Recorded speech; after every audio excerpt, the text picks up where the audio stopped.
Okay guys, bismillahirrahmanirrahim. Assalamualaikum warahmatullahi wabarakatuh. Aku pun dah lama tak bervlog dengan S70 ni.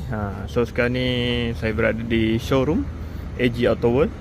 Sebab hari ni kita akan servis untuk 10,000 yang pertama. Okay, ngam-ngam sebenarnya ngam-ngam 10,000 tu semalam Jumaat. So hari ni dah lebih dalam 50 km. Sebab kita punya appointment. Sebenarnya saya nak buat awal itu hari pada 9,500, tapi full booking full booking. So saya dapatlah yang pada minggu yang ni memang 10,000.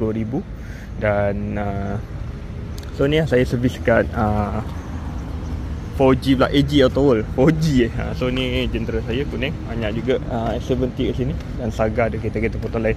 Sebenarnya saya masuk sini tadi, saya nak tengok apa tu, IMAS, tapi tak ada pula IMAS baru nak try IMAS. Ni tak ada pula IMAS. So nombor sekarang dah JXU JXU banyak juga kereta orang booking. Ini banyak kereta orang booking. So sempena hari raya ada decoration raya kat sini. Nampak? Ni antara kereta-kereta yang orang dah kena keluar ni. Memang banyak. Ni pun Flexi X masih lagi dapat. Ni X memang dapat body kit Kalau Flexi biasa aku tak sure. Ni Flexi X juga. Rebate 6,000. Harga dia jadi berapa? Harga masih sama 94. Bagus, dapat rebate. Itulah kita nak tengok apa orang cakap, IMAS. Tak ada pula IMAS kat sini. Yang ada cuma X70, X90, Saga, Persona dan X50, X90. Tu sajalah. So saya nak servis dulu. Kita dah ada nombor saya ni yang ke-8. Kita tunggu panggilan kejap lagi. Tu kaunter di sana.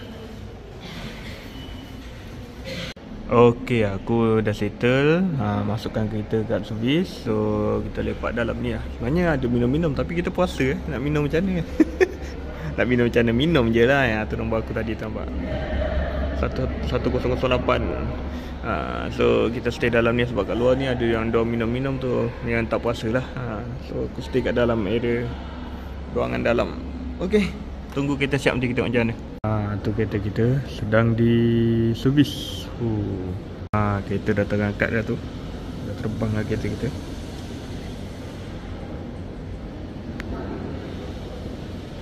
Mantul kalau dia. Okey, alhamdulillah kita dah siap servis. Kos dia 360, tapi sebab kita ada voucher Proton 100 jadi 260. Ini kereta kita kat sana. Okey guys, alhamdulillah kita dah servis dah. So ni servis ke 20,000 lah lepas ni. So suggestion untuk servis adalah pada aku jangan ikut kilometer lah, kita ikut tarikh. Dia kata lebih baik pergi kode tarikh setiap 6 bulan, pergi servis macam tu. Terpulang. Aku rasa lepas ni aku akan ikut tarikh lah setiap 6 bulan. Okay, jumpa lagi untuk next video. So tu saja untuk kali ni, kita servis kita punya Proton S70 di AG Auto World Skudai. Assalamualaikum warahmatullahi wabarakatuh.